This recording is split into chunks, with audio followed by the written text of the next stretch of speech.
Good evening मेरे प्रिय student, मैं सूरज सिंह आज आपके लिए आपके हिंदी लिटरेचर बुक चैप्टर 1 का, जिसपे हमने पिछला वीडियो भेजा था चैप्टर 1 पे, तो उसमें मेरा पूरा चैप्टर नहीं आ पाया था।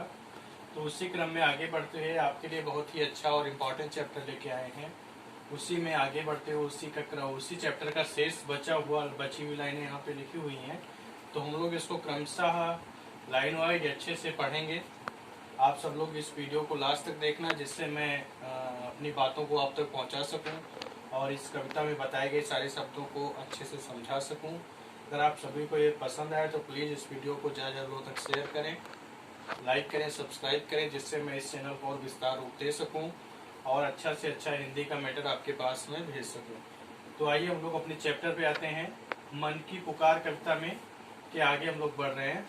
आज का जो हमारा उसके आगे क्रम में है, देखिए यहाँ पे लिखा हुआ है, मन हमारा रात दिन देता है यह शिक्षा।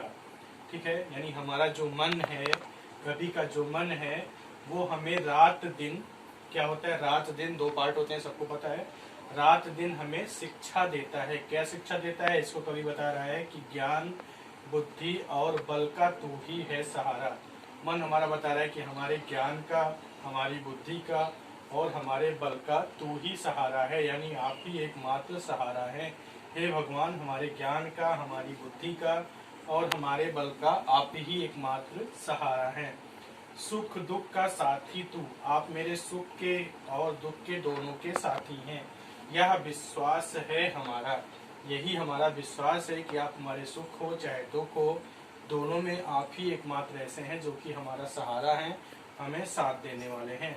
फिर जब भी तुम्हें पुकारा, यानी जब भी हमने आपको पुकारा, तूने संकट से उबारा, तो आप ही ने मुझे संकट से बचाया, आप ही ने मेरी संकट से रक्षा की।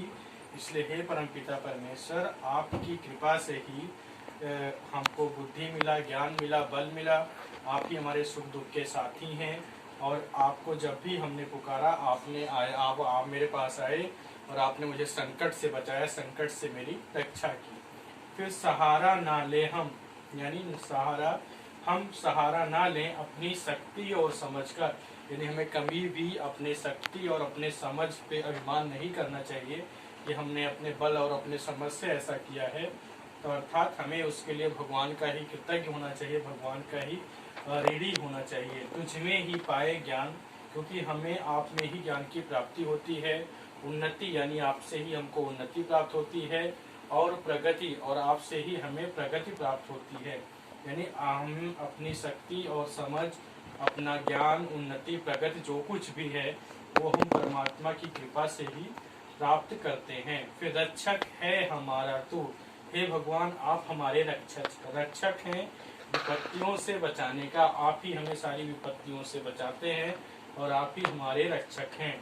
मार्गदर्शक है हमारा तू, आप ही हमारा मार्गदर्शन करने वाले हैं जीवन की सफलता का, और आप ही हमें अपने जीवन में सफलता दिलाने वाले हैं, सफलता प्राप्त कराने वाले हैं।